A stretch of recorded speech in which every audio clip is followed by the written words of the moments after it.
네, 오늘은 이제 지난 시간에 이어서 섭리에 대해서 배우도록 하겠습니다. 섭리에 대해서 함께 나누는 시간을 갖도록 하겠습니다. 아마도 원래는 32페이지부터 36페이지까지인데 다 나가지는 못할 것 같긴 해요. 근데 어쨌든 시간에 맞춰서 시간을 딱 정해놓는 게 낫겠죠. 30분까지. 네, 최대한 요 내용들 살필 수 있는 데까지 함께 나누도록 하겠습니다.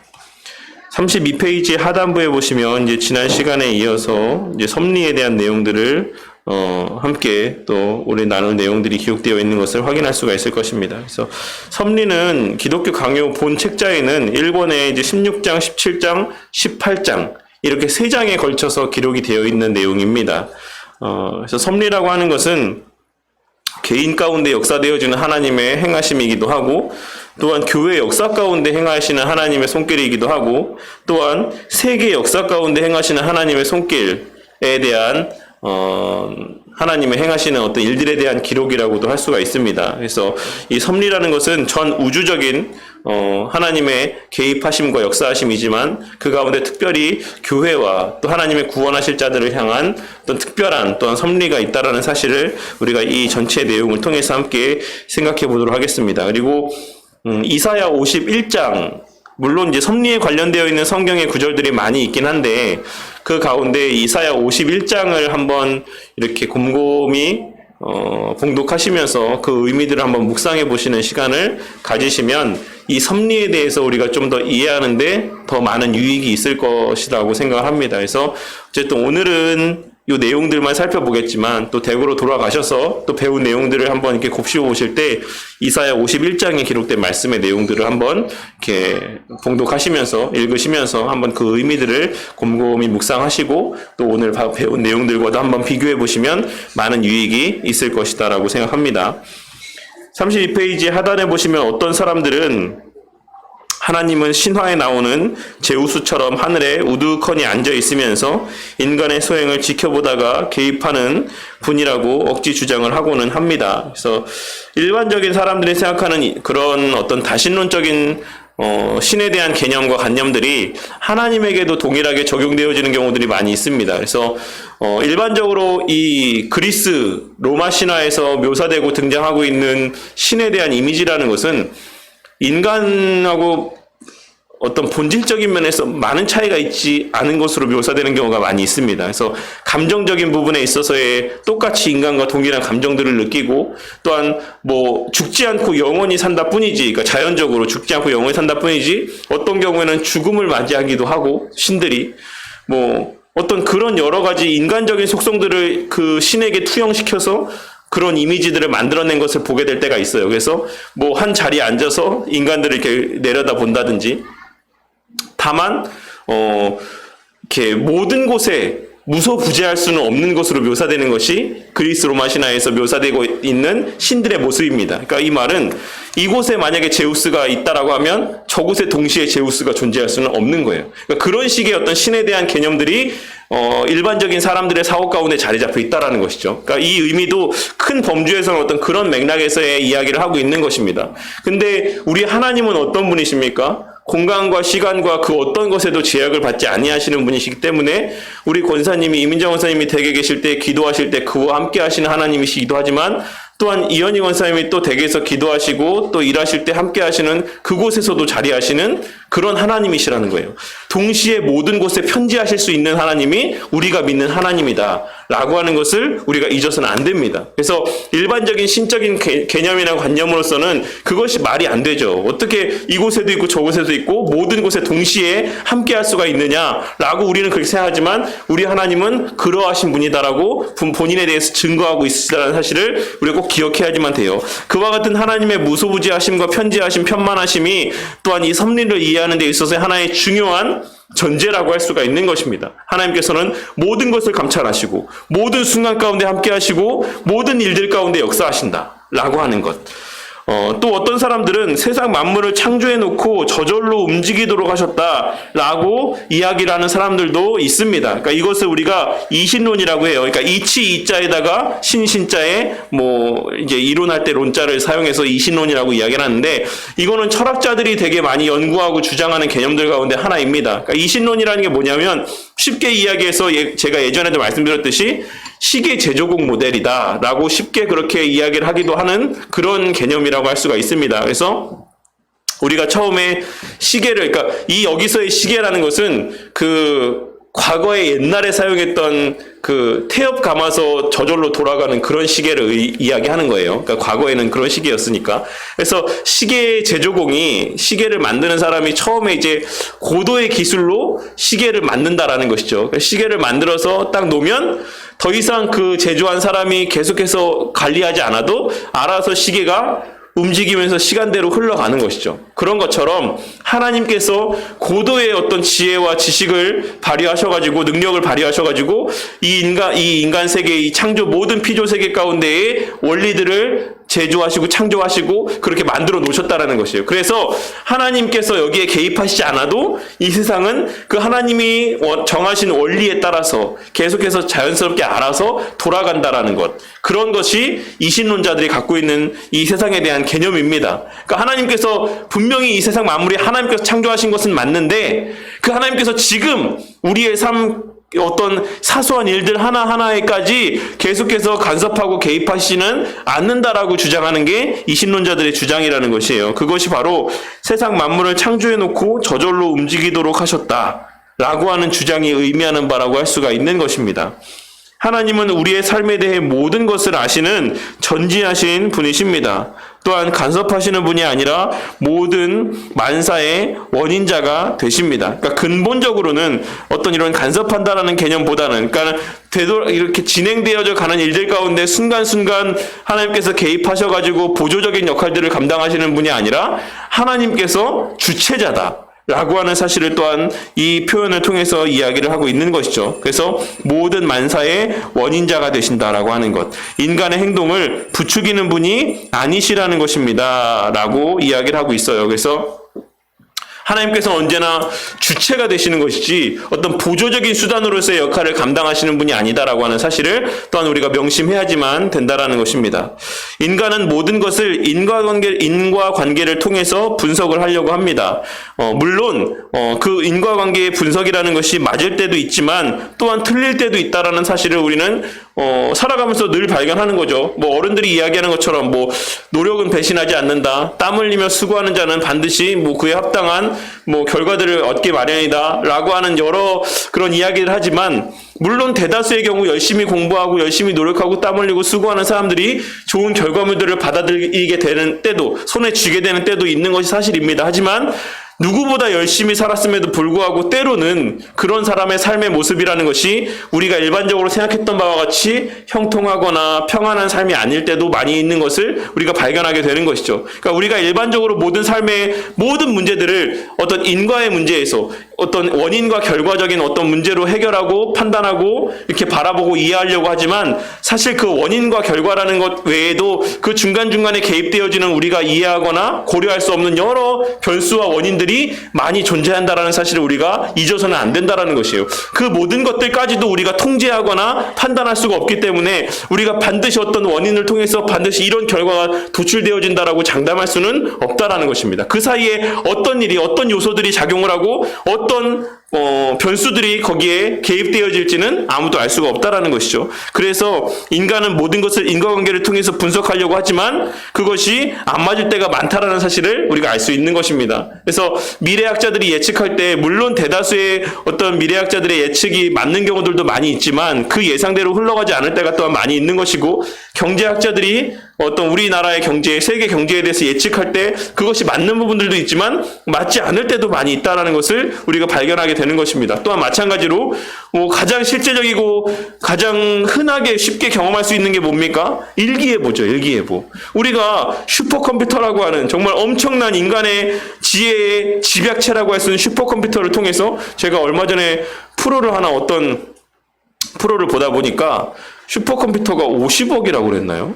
뭐 그랬던 것 같아요. 뭐 그렇게 어쨌든 비싼 컴퓨터를 우리나라 기상청에 놓고서 이렇게 여러 원인들을 집어넣어서 데이터를 산출해서 또 사람들의 경험을 통해서 예보를 함에도 불구하고 정말 수많은 경우에 우리가 일기예보가 틀리는 것을 경험하게 될 때가 있지 않습니까? 그러니까 이런 것들도 우리는 이제 그것이 바로 인과관계를 통해서 미래를 예측하는 것이다라고 할 수가 있어요. 하지만 그것이 맞을 때도 있지만 틀릴 때도 있다라는 것을 늘 경험하면서 살아가고 있다라는 것입니다. 그러니까 하나님은 모든 만사의 원인이 됩니다. 그러니까 이 말은 사실 우리가 어떤 원인을 통해서 결과를 바르게 도출해낼 수 없는 그런 이유 중에 하나가 근본적으로 하나님이 모든 만사의 원인이 되기 때문이다라고 할 수가 있는 것이에요. 그러니까 우리가 하나님을 다 이해할 수 없고 하나님이 진행하고 뜻하시는 바를 우리가 온전히 다 수용하고 해석하고 그걸 분별할 수가 없기 때문에 사실 우리가 눈에 보여지는 가시적인 현실들만으로서 하나님의 모든 뜻을 헤아릴 수가 없고 그러니까 당연히 그로 말미암아 도출되어지는 결론을 우리가 합당하게 내릴 수가 없다라는 것이죠. 모든 만물의 원인이 만사의 원인이 하나님이시기 때문에 이런 어떤 결론들을 우리가 또한 도출해낼 수 있다라는 것입니다. 왜 그렇게 일하셨는지 어떻게 행하셨는지 우리가 모른다라는 것이에요. 그렇기 때문에 그 변수들을 우리가 거기에 함께 고려해서 생각할 수가 없기 때문에 완전한 합당한 결론, 반드시 그렇게 된다라고 하는 그런 어떤 진리의 결론에 도달할 수가 없다라는 것입니다. 인간이 제한되어 있기 때문에. 하지만 분명히 아는 것은 그분이 최종 원인자라는 사실, 우리가 요것만 알 뿐이다라는 것이죠. 그래서 우리가 앞서도 말씀을 드렸던 것처럼 모든 만사의 원인자가 하나님이시다라고 하는 사실, 그리고 또한 왜 그렇게 일하셨는지 어떻게 일하셨는지 우리가 모른다라고 하는 것이 하나님의 섭리를 이해하는 데 있어서의 중요한 또 요소가 된다라는 사실을 꼭 명심하셔야지만 되겠습니다. 그래서 하나님께서 어떤 일들을 행하시는 이유와 방법에 대해서 알기 위해서 우리는 성경을 배우는 것이죠. 그래서 우리가 성경을 배우는 겁니다. 우리가 살아가는 삶의 과정들 가운데 이 일들 가운데 하나님의 어떤 뜻이 담겨져 있는가? 우리가 이런 상황 속에서 어떤 반응들을 나타내 보여야지만 되는가? 이러한 삶의 환경들 속에서 우리가 어떤 선택을 하고 어떠한 방향으로서의 삶을 살아가야 되는가? 라고 하는 것들을 하나님께서 물론 부분적이고 제한적이긴 하지만 우리 가운데 그 뜻을 알려주신다라는 것이에요. 이런 비슷한 상황들 속에서 너희 신앙의 선배들에게 내가 이런 말들을 했어. 그들의 삶을 내가 이렇게 인도했어. 그리고 이러한 결과들을 통해서 내가 기뻐하거나 혹은 화를 했어. 이런 것들을 우리에게 나타내 보여주심을 통해서 우리가 우리의 삶에서 경험하는 어떤 삶 가운데 어떤 선택과 판단의 기준이 되는 기본적인 원리들을 성경의 말씀들을 통해서 우리에게 나타내 보여주신다라는 것입니다. 하나님의 뜻이 어디에 있는지, 하나님께서 무엇을 기뻐하시고 무엇을 싫어하시는지, 어떤 경우에 하나님께서 어떤 반응들을 나타내 보이시는지, 이러한 것들을 우리 가운데 말씀하여 주셨다라는 사실인 것이죠. 그래서 하나님께서 모든 만사를 주관하시고 개입하시는 것을 가리켜서 우리는 섭리라고 이야기를 합니다. 근데 여기서 우리가 좀 더 여기에 물론 이제 기독교 전체 내용에는 좀 더 세부적으로 좀 더 크게 넓게 언급이 되어지고 있지만 여기에는 이제 그런 어떤 세부적인 분류가 되어 있지 않기 때문에 제가 이제 말씀을 드리자면 우리가 하나님의 이 땅에 대한 계획을 뭐라고 이야기한다라고 말씀을 드렸습니까? 우리가 예전에 소유리 문답 때도 이야기를 했고, 이 용어에 대해서는 많이 언급한 적이 있으니까, 작정이라고 이야기를 하죠, 작정. 하나님께서 창조하신 피조 세계에 대해서 세우신 계획들을 우리는 작정이라고 이야기를 합니다. 근데 그 작정 안에는 무엇이 들어있다라고 말씀을 드렸습니까? 크게 작정과 그 안에 세부적인 예정이 있다라고 말씀을 드렸어요. 그래서 작정은 모든 것에 대한 계획이고 그 가운데 특별히 인간과 그러니까 하나님의 택하신 자들을 위한 계획들을 우리가 예정이다라고 이야기한다라고 말씀을 드렸습니다. 물론 거기에는 이제 택하신 자들과 택하지 않은 자들도 유기된 자들까지도 포함하고 있는 것이긴 하지만 천사와 사람들에 관련된 계획들을 우리는 예정이라고 특별히 좀 세분화해서 이야기한다라고 말씀을 드렸어요. 그런데 그 작정 안에는 어떤 것이 작정되어 있는가, 어떤 계획들이 포함되어 있는가라고 했을 때 창조 그리고 또한 섭리 이 두 가지가 그 작정 안에 들어가 있다라고 할 수가 있습니다. 그래서 하나는 창조하시는 일에 어떻게 창조할 것인가라는 것에 대한 계획들이 있고 그 다음에는 그 창조하신 세상을 어떻게 다스려 가실 것인가라는 것이 이 섭리라고 하는 영역 가운데 포함되어 있다라는 것이에요. 그래서 이 섭리라는 것은 물론 뒤에도 언급을 하겠지만 일반 섭리와 특별 섭리 그리고 통상 섭리와 비상 섭리가 있습니다. 그거는 뒷부분에 다시 말씀을 드리겠고 그러면 섭리는 무엇으로 구성되어져 있는가라고 했을 때 통치와 보존과 협력의 사역을 통해서 이 섭리가 진행되어져 간다라는 사실을 우리가 또 교리를 배우는 시간들에 함께 나눈 적이 있었습니다. 그래서 어쨌든 요 큰 작정과 그 안에 창조와 섭리와 또 그 섭리라는 개념 안에서의 통치와 보존과 협력과 이 모든 것들을 좀 머릿속에 그 개념들을 잡아 놓으시고 요 섭리에 대한 내용에 대해서 살펴볼 필요가 있습니다. 그래야지만 우리가 이 의미들을 문자로만 길게 나열이 되어 있긴 하지만 그것이 도식화되어서 우리 가운데 잘 개념 정리가 될 수 있을 것이다라고 생각해요. 그래서 어쨌든 하나님께서 모든 만사를 주관하시고 개입하시는 것을 가리켜서 섭리라고 이야기를 한다라고 이야기하고, 또한 그 섭리에는 일반 섭리와 특별 섭리, 또 통상 섭리와 또 비상 섭리가 있다. 그리고 그 섭리 안에는 통치, 보존, 협력의 역사가 어우러져서 이 하나의 섭리라고 하는 하나님의 일들을 진행해 나아가는 것이다 라고 하는 사실을 좀 이렇게 메모하시고 기억해 놓으시면 될 것 같습니다. 하나님은 영원하신 분입니다. 그분은 영원 전에 모든 계획을 세우셨습니다. 영원 전에 모든 계획을 세우셨다. 이 말에 대해서도 우리가 오늘 말씀의 내용이 그렇게 해석되어질 때, 일반적으로 인본주의적으로 해석되어질 때 얼마나 오해될 수 있는 여지인지를 발견할 수가 있는 것이죠. 하나님의 계획이라는 것은 순간순간 수정되거나 그 순간순간 새롭게 계획되어지는 것이 아닙니다. 창세 전에, 영원 전에 이미 그 모든 계획은 완성되어졌고 그 완성된 계획대로 한치의 오차 없이 진행되어져 가는 것이에요. 그러니까 인간의 어떤 수고나 노력이나 어떤 열심이나 어떤 외적인 어떤 요소들, 변수들에 의해서 하나님의 계획이 변경되어지는 일은 발생하지 않는다라는 것입니다. 그러니까 우리가 그런 것들도 기본적으로 이런 교리적인 틀이 잡혀져 있어야지만 성경의 말씀을 어떤 인간의 의지나 노력으로 이렇게 그것을 어떤 중점을 두고 가치를 두는 식으로 성경을 해석하고 오해하지 않을 수가 있다라는 것이죠. 그래서 그분은 영원 전에 모든 계획을 세우셨습니다. 그리고 이 영원이란 말은 시간을 지칭하는 말이 아닙니다. 그러니까 일반적으로 영원이라는 개념을 우리가 시간적인 어떤 개념 안에서 이것을 해석하려고 하는 경우들이 있는데, 영원이라는 것은 어떤 의미에서 그런 시간이라고 하는 우리가 알고 있는 테두리 안에서 해석할 수 있는 어떤 그런 개념이 아니라 우리 인식 밖에 있는 개념이다. 왜냐하면 우리가 경험하거나 우리가 알 수 있는 인간의 지혜로 깨달을 수 있는 부분이 아니기 때문에 그렇다라는 것이죠. 그래서 이것을 시간이라고 하는 개념 안에만 국한되어서 이해하려고 하는 우를 범해서는 안 된다라는 것이죠. 그래서 우리 인식 밖에 있는 개념이다라는 사실을 꼭 명심하시고, 하나님께서 영원전에 세우신 계획을 교리에서는 하나님의 작정이라고 하고, 작정하신 것을 실행하시는 것을 우리는 섭리라고 이야기를 한다라고 합니다. 그래서 앞서도 말씀드린 것처럼 이 작정 안에는 물론 이제 작정과 예정이 있지만 그 작정 안에는 창조와 섭리가 있다. 근데 그 가운데서 지금 우리가 살펴보는 것은 섭리, 그리고 이 섭리 안에는 통치와 보존과 협력이 어우러져 있다. 그 사역이 어우러져 있다라고 하는 사실을 계속해서 제가 반복적으로 말씀을 드릴 텐데 계속해서 되새기고 상기하시기를 바라겠습니다.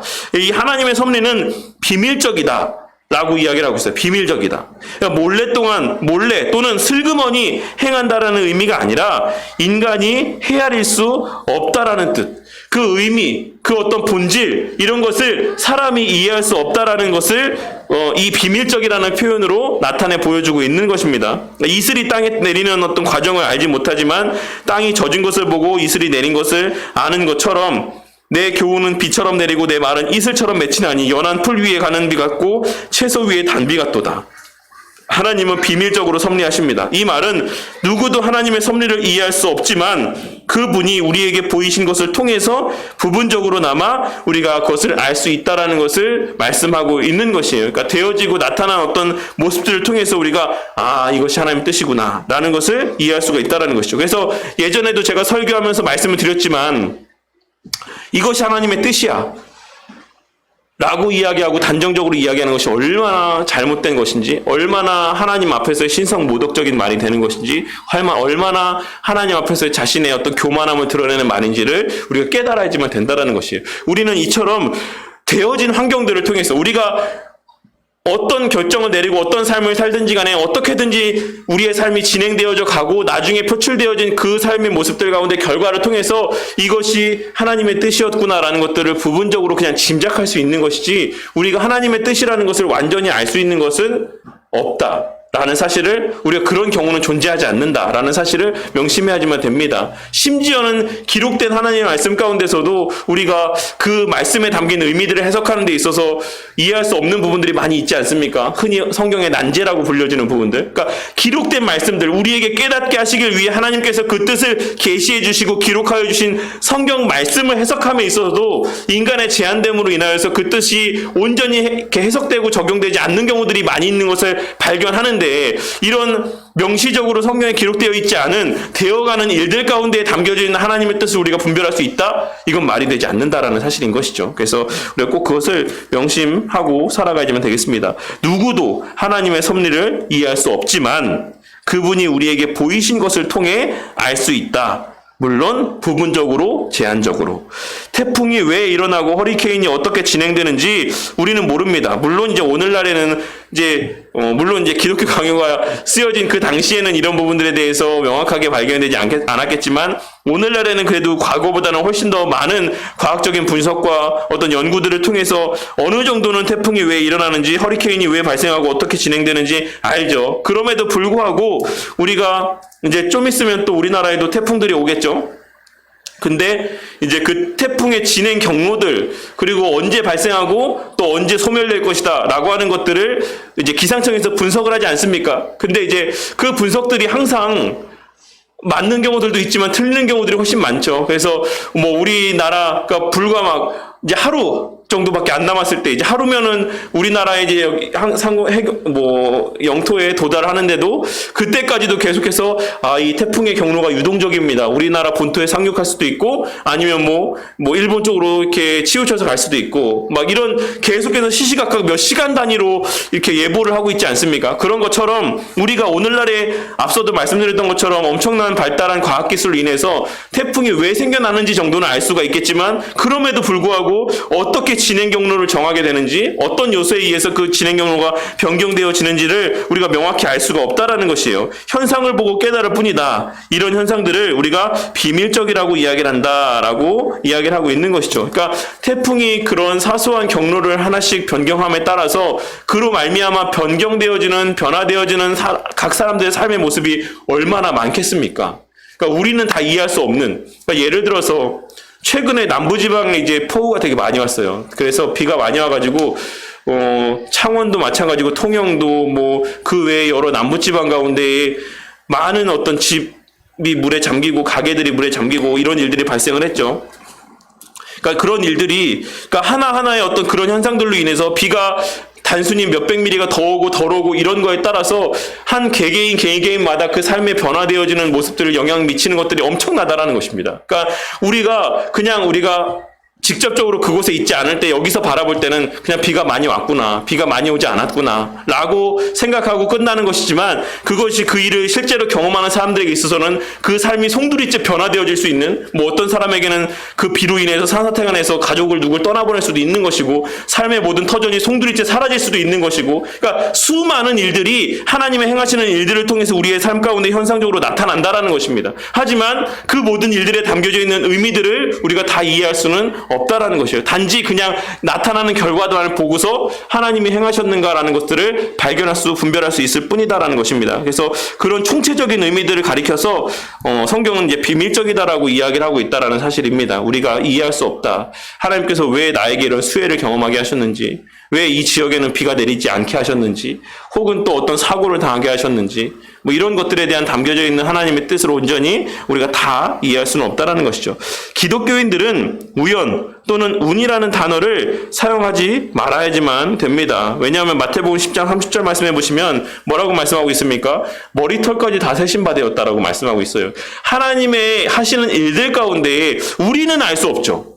앞서 말씀드린 것처럼 하나님의 하시는 일들을 어떤 그런 비밀적인 속성 때문에 우리가 다 이해할 수는 없습니다. 우리가 제한되어 있기 때문에. 그렇다라고 해서 그것을 우연이다, 운이다 라고 이야기를 해서는 안 된다라는 것입니다. 우리는 알 수 없지만 그 이면에 하나님의 뜻과 계획이라는 것이 자리하고 있다 라고 하는 사실을 우리는 고백하고 하나님에 대한 신뢰를 고백을 해야지만 돼요. 근데 많은 경우 그리스도인임에도 불구하고 때로는 이 운이다 라고 하는 표현들, 우연이다 라고 하는 표현들을 사용하는 것을 보게 될 때가 많이 있습니다. 근데 정말 그리스도인들이 이 운과 우연이라는 표현은 사용하지 말아야 된다는 것을 명심하시기 바라겠습니다. 우연 또는 운이라는 말은 어떤 사건의 원인이 규명되지 않았을 때 사용하는 것이기 때문에 그렇다라는 것이죠. 그러니까 사람들은 우리가 잘 알지 못할 때, 그러니까 사람들이 어떤 이 일이 왜 일어나는지 알지 못할 때, 하나님을 모르고 하나님 믿지 않는 사람들은 그것을 운이라고 이야기하고 우연이라고 이야기할 수 있어요. 왜냐하면 그 사람들은 하나님을 믿지 않으니까. 근데 우리는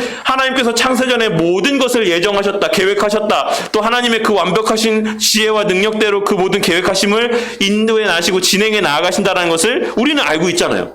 우리는 믿는다라고 고백하지 않습니까? 그런데 그러한 사람들 위해서 운이나 어떤 우연이라는 말이 나와서는 안 된다라는 것이죠. 그래서 꼭 사소한 말이고 사소한 표현이긴 하지만 우리 삶에 있어서 혹시라도 운이나 어떤 우연이라는 말들이 고백되어지지 않도록 좀 주의하시기를 바라겠습니다. 만사의 원인이 하나님이심을 신뢰하는 자들은 우연이나 운으로 현상을 설명하려 해서는 안 된다는 것입니다. 우리가 설령 그 의미들을 다 알지 못해도 거기에 분명 뭐 하나님의 뜻이 있겠지, 하나님의 예비하심이 있겠지라고 생각하며 하나님의 어떤 전지전능하심과 절대 주권을 인정하는 말들이 우리의 입술을 통해 고백되어져야지만 된다라는 것입니다. 하나님은 세 가지 방법으로 섭리를 하십니다. 첫째로는 지나온 과거만이 아니라 미래에도 개입을 하신다라는 것. 둘째로는 섭리하실 때 일반 원칙을 따르기도 하지만 그것에 반하여서 행하시기도 한다라는 것. 또 세 번째는 인류 전체의 일 가운데 개입하시지만 특별히 교회의 우선순위를 두신다라는 것.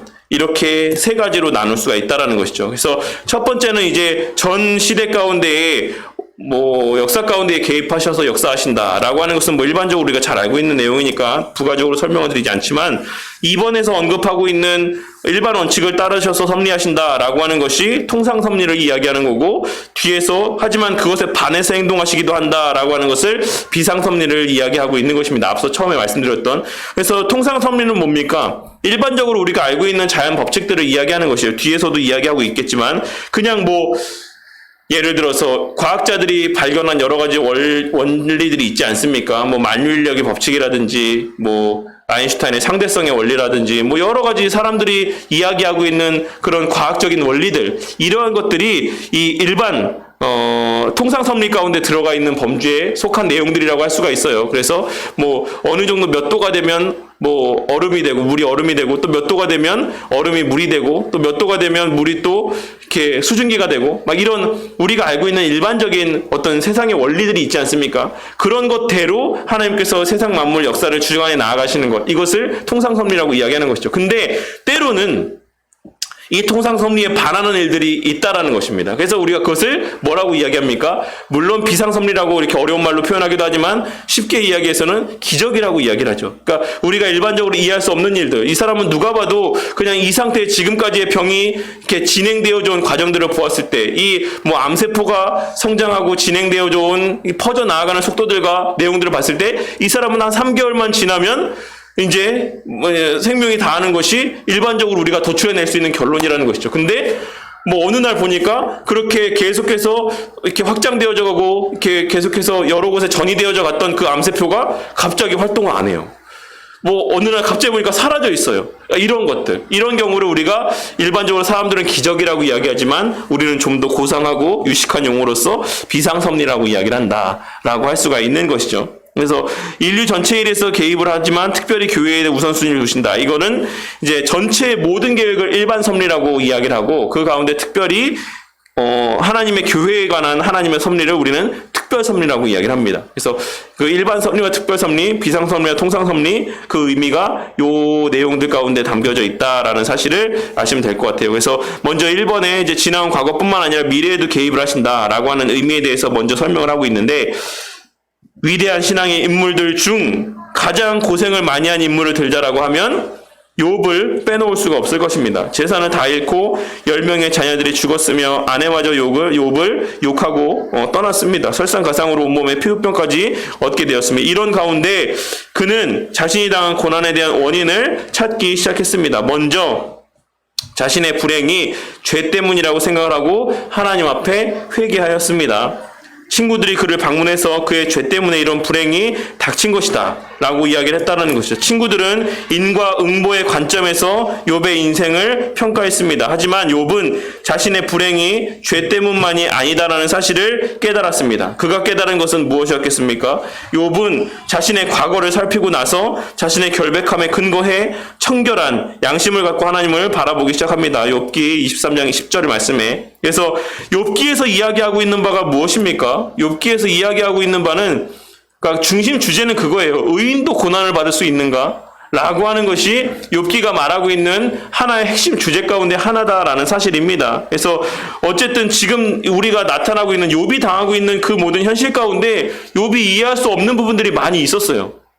내가 왜 이런 일들을 당하고 있는가? 내가 왜 이런 고난 가운데 있는가? 라는 것을 다 이해할 수 없었지만 결과적으로 욥기의 전체 내용을 우리가 마무리되어지는 것을 볼 때 거기에 모든 것에는 과거, 현재, 미래 가운데는 다 하나님의 한치가 어긋남이 없는 하나님의 뜻과 계획하심이 예비되어져 있었구나 라고 하는 것을 우리가 발견할 수 있다는 것이에요. 의인도 그래서 고난을 받을 수 있구나. 우리가 왜 고난받는지 알 수 없지만 죄가 없는 사람이 왜 고난당하고 슬픈 일들을 당하고 여러 힘들고 어려운 일들을 직면하게 되는지 우리는 알 수 없지만 세상 사람들은 어떤 기복주의적인 관점에서 당연히 우리가 선한 일들을 많이 하면 당연히 좋은 일들이 많이 생기게 되는 것이 일반적인 권선징악의 사고를 갖고 있는 사람들의 사고에서는 맞는 것이지만 오늘 말씀 이 욥기에서의 이런 친구들마저도 그런 인과응보의 관점에서 모든 것을 판단하고 적용하고 있지만 그렇지 않다라는 것이죠. 앞서도 말씀드린 것처럼 이 원인이라는 것에 대해서 이 원인이 하나님이라고 하는 사실에 대해서 우리가 내릴 수 있는 결론이라는 것은 우리가 그 원인을 다 이해할 수 없다.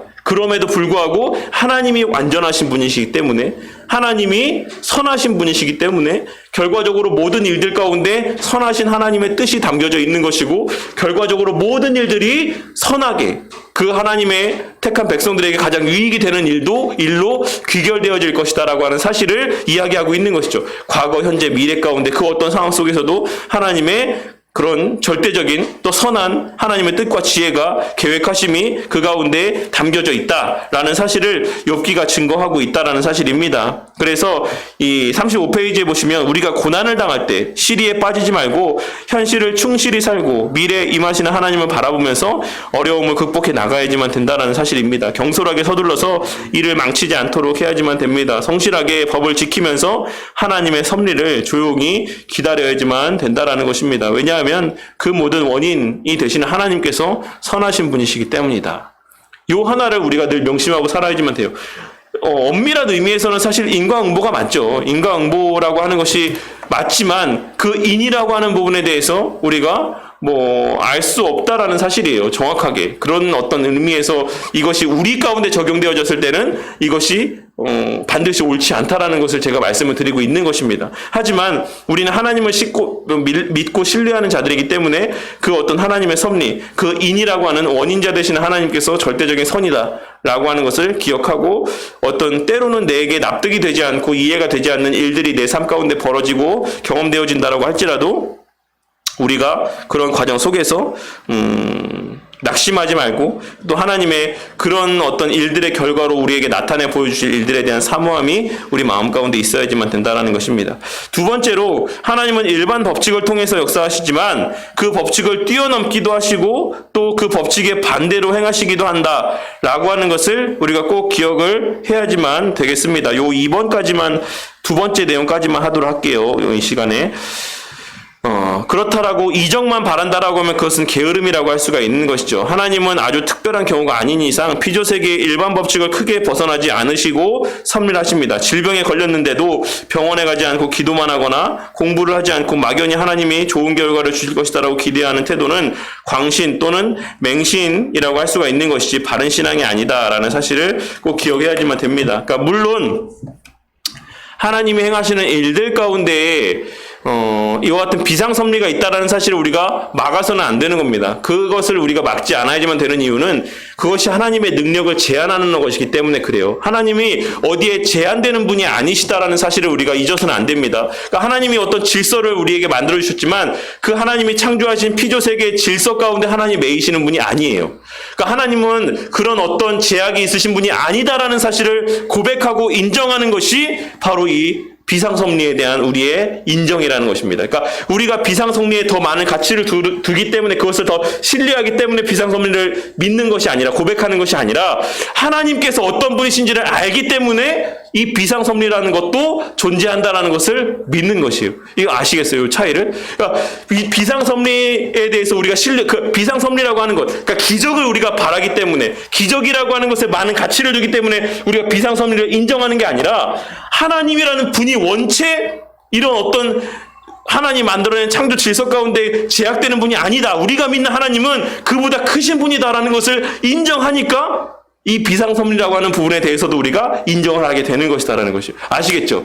무엇이 더 우선인가라는 것을 꼭 기억하셔야지만 됩니다. 그래서 이것은 그냥 부차적인 거예요. 부차적인 거.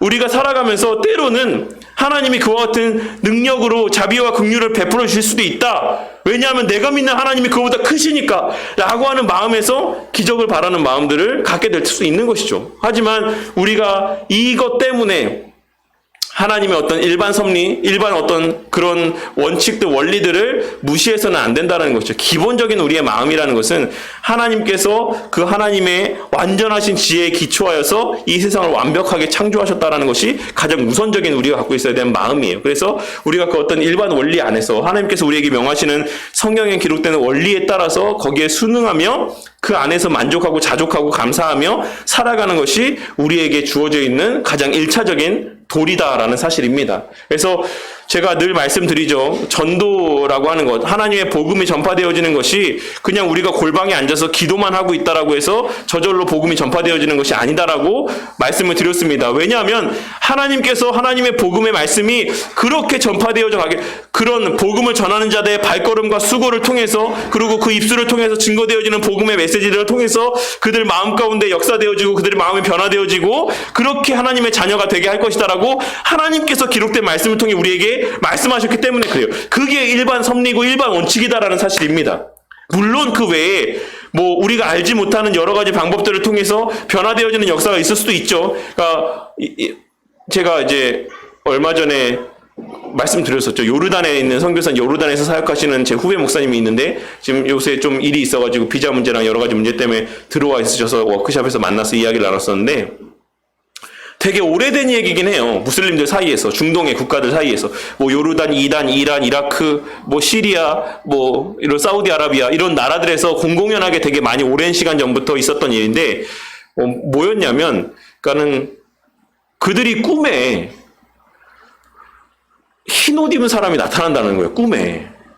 그래서 이제 그 사람이 와서 내가 예수다 라고 이야기하면서 너 무슬림, 그러니까 이슬람교 믿지 말고, 그러니까 나를 믿어라. 그러니까 기독교로 개종을 해라라는 어떤 그런, 뭐 제가 그 꿈을 꾸지 않아서 모르겠지만, 그러니까 그런 꿈을 꾸고 개종한 사람들이 엄청 많아요. 그러니까 지금 중동 안에서. 그게 되게, 제가 이 뉴스를 본 것만 해도 몇 년 됐으니까, 근 10년 가까이 됐으니까, 꽤 오래 전부터죠. 그러니까는 우리가 막 복음을 이렇게 전하고 들을 수 없는 그런 상황과 열악한 환경들 사이에서 뭐 하나님께서 그렇게 역사하시는지는 모르겠습니다. 하지만 어쨌든 그런 일들을 통해서 결과론적으로 봤을 때 그 사람들이 정말로 교회를 오고 정말로 말씀을 배우고 정말로 기독교인이 돼요. 그 어떤 제가 예전에 말씀드렸던 것처럼 무슬림 사회 안에서의 개종을 한다는 것은 진짜 생명을 내놓고서 개종을 하는 것이거든요. 왜냐하면 그 안에서 기독교인은 아무것도 할 수 있는 게 없어요. 어디에 취직을 하거나 상거래를 하거나 일반적인 삶의 어떤 그런 모습들을 유지할 수가 없다라는 것입니다. 그 사회 무리 안에 들어갈 수가 없다라는 것이죠. 그럼에도 불구하고 그들이 어떤 그런 놀라운 체험들을 통해서 말씀을 듣게 되고 말씀을 찾아오고 목사를 찾아오고 선교사를 찾아와서 교회로 발걸음해서 기독교인으로 변화되어진다라는 것이죠. 그러니까 이런 어떤 특별한 일들도 있을 수는 있어요. 그러니까 이런 것들도 하나님의 비상섭리 가운데 저는 하나라고 생각합니다. 하지만 그런 이들을 통해서 결국에는 그들이 어디로 옵니까? 교회를 와요. 그들이 어디 앞으로 나옵니까? 말씀 앞으로 와요. 하나님이 정하신 일반 원칙, 말씀 믿음은 들음에서 난다라고 하는 그 하나님의 일반적인 원칙, 일반 섭리 안으로 비상섭리를 통해서 일반 원칙 안으로 오게 된다라는 것이죠. 그러니까 가장 중요한 것은 뭐다? 일반 섭리다라는 것입니다. 일반 섭리, 일반 원칙. 그러니까 많은 사람들이 중요한 것이 뭐냐면 제가 특별 섭리를 부정하는 게 아니에요.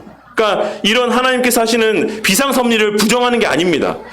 하지만 중요한 것은 그런 비상섭리를 통해서 하나님께서 결국에 그 사람들을 인도하시는 것은 통상섭리의 자리로 인도하신다라는 것이죠.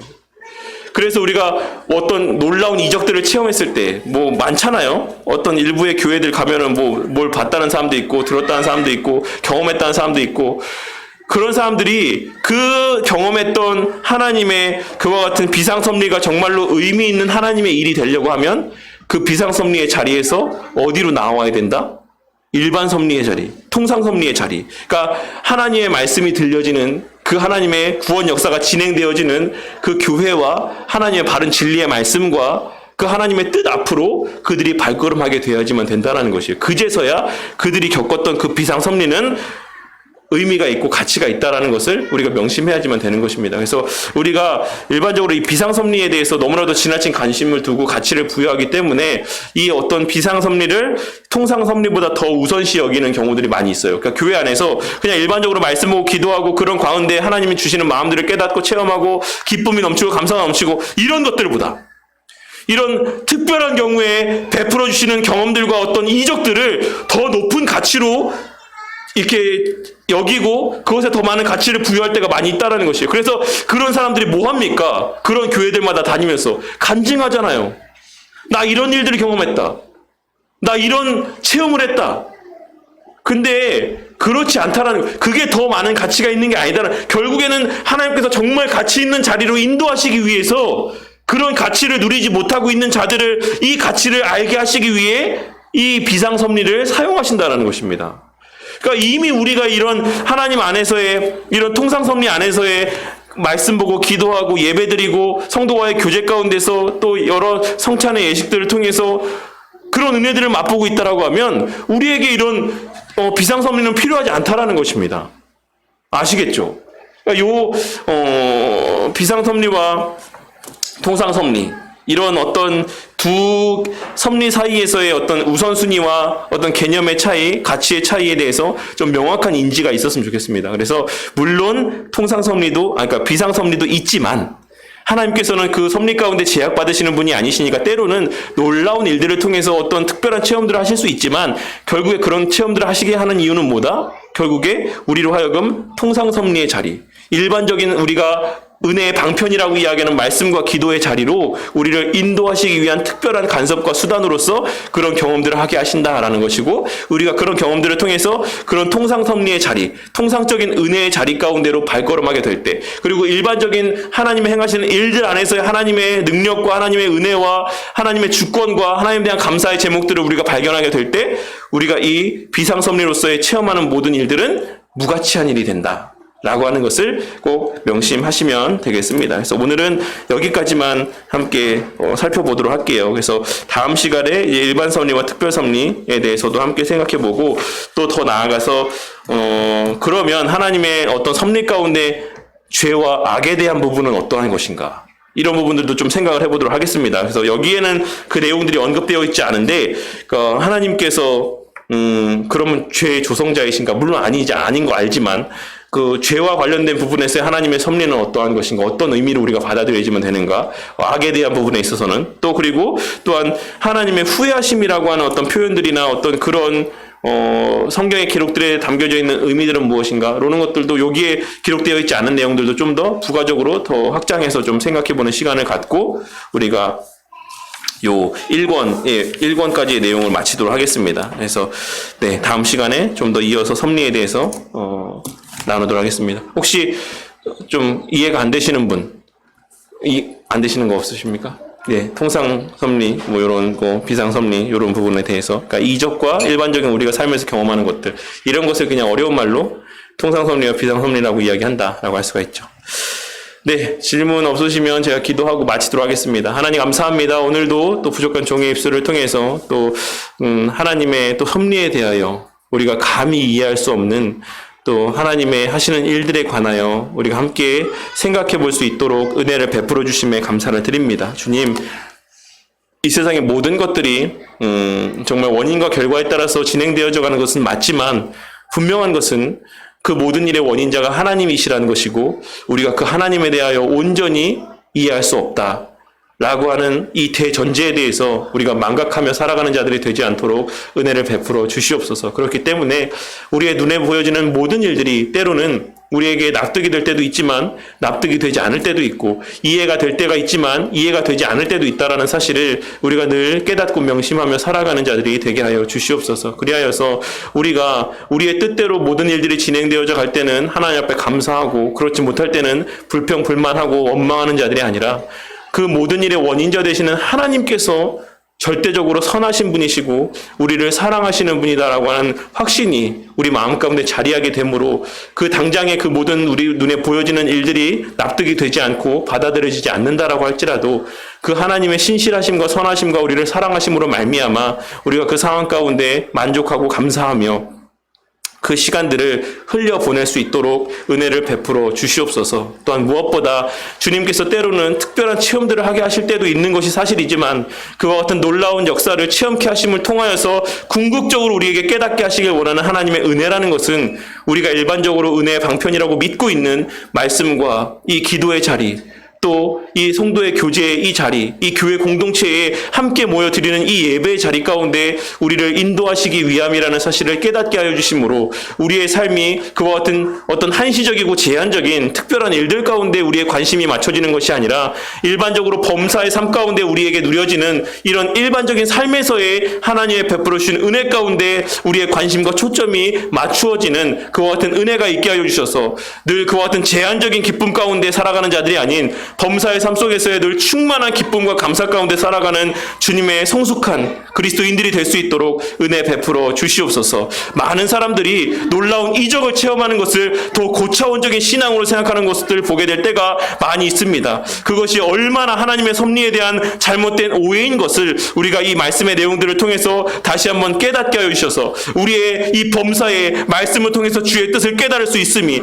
매일의 삶 가운데 감사할 수 있음이, 또 이렇게 주의 교리적인 지식들을 체계적으로 배울 수 있음이 하나님께서 우리에게 베풀어 주신 놀라운 은혜와 특권인 것을 깨닫고 그러한 감사가 우리의 삶에 충만하여지는 역사가 있게 하여 주시옵소서. 한 주의 삶이 또 시작이 됐습니다. 주님, 지난 한 주의 삶 가운데 우리의 부족하고 연약한 것들 주님 용서하여 주시고 새롭게 시작된 이 한 주의 삶 가운데 이 하나님의 섭리를 인정하며 그 섭리 가운데 늘 감사와 기쁨이 넘치는 주의 자녀된 삶을 살아가는 우리 모든 바른교회 성도님들이 될 수 있도록 은혜 베풀어 주시옵소서. 때로는 주님께서 우리의 환도뼈를 치시는 정말 극심한 고통의 시간들을 맞이하게 될 때에 주님, 그 시간들을 오늘 말씀에서와 같이 우리의 삶이 전인격적으로 변화되어지는 감사의 때라 여기고 그 모든 과정들을 통해 진정 이스라엘로 새롭게 성장하고 변화되어지는 놀라운 주의 은혜들을 만끽하고 목도하는 우리 모든 바른교회 성도님들이 되게 하여 주시옵소서. 이 한 주도 그와 같은 하나님의 우리의 삶 가운데 함께 하시는 은혜들이 충만하게 우리 가운데 목도되어지고 체험되게 하실 줄 믿사오며 이 모든 말씀 우리 주 예수 그리스도 이름 받들어 기도드렸습니다. 아멘.